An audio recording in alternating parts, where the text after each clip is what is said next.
ഇന്ന് ഞാൻ വന്നിരിക്കുന്നത് നിങ്ങളാരും ഇതുവരെ ട്രൈ ചെയ്യാത്ത പുതിയൊരു ഐറ്റം റെസിപ്പിയുമായാണ്. അപ്പോൾ എങ്ങനെ ഉണ്ടാക്കുന്നത് നമുക്ക് നോക്കാം. എൻ്റെ വീഡിയോ ആദ്യമായി കാണുകയാണെങ്കിൽ സബ്സ്ക്രൈബ് ചെയ്ത് സപ്പോർട്ട് ചെയ്യണേ. അപ്പോൾ നമ്മൾ റെസിപ്പി ഉണ്ടാക്കാൻ ആവശ്യമായത് കാബേജ് വേണം, ക്യാരറ്റ് വേണം, വലിയ ഉള്ളി, മല്ലിച്ചപ്പ്, പിന്നെ കറിവേപ്പില. ഇതൊക്കെ ചെറുതാക്കി അരിഞ്ഞ് വെക്കുക. വലിയ 2 കിഴങ്ങ് വേവിച്ച് നല്ലതുപോലെ ഉടച്ചെടുക്കുക. കട്ടകളില്ലാതെ ഉടച്ചെടുക്കണം. നമ്മൾ വേറെ പൊടികളൊന്നും ചേർക്കാത്തതാണ്, അപ്പോൾ കട്ടകൾ ഉണ്ടാവാൻ പാടില്ല. ഉടച്ച ശേഷം നമ്മൾ അരിഞ്ഞു വെച്ച പച്ചക്കറികൾ എല്ലാം ഇട്ട് കൊടുക്കുക.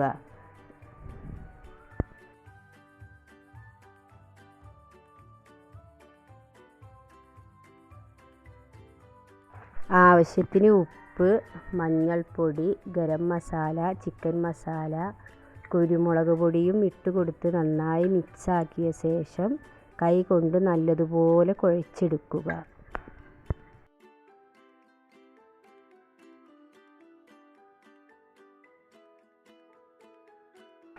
അതിൽ നിന്ന് കുറച്ചെടുത്ത് ഇഷ്ടമുള്ള ഷേപ്പിൽ ആക്കിയെടുക്കുക.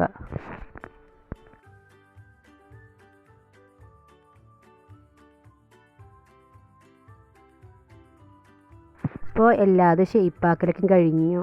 അപ്പോൾ ഞാനത് ഒന്ന് കോട്ട് ചെയ്തെടുക്കാൻ വേണ്ടിയിട്ട് ബ്രെഡ് പൊടിയൊന്നും കയ്യിലില്ല. അപ്പോൾ ലേശം മൈദപ്പൊടിയിലാണ് കോട്ട് ചെയ്തെടുക്കുന്നത്.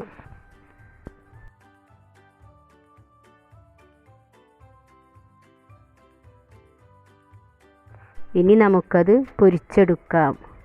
തിളച്ച എണ്ണയിലേക്ക് ഇട്ട് കൊടുത്ത് ഒരു വശം മുരിഞ്ഞ് വന്നാൽ മാത്രം തിരിച്ചിട്ട് കൊടുക്കുക. മൈദപ്പൊടിയോ ഗോതമ്പ് പൊടിയോ ഒന്നും ചേർത്തിട്ടില്ല. അപ്പോൾ തിരിച്ചിട്ട് കൊടുക്കുമ്പോൾ പൊട്ടിപ്പോവാൻ സാധ്യതയുണ്ട്.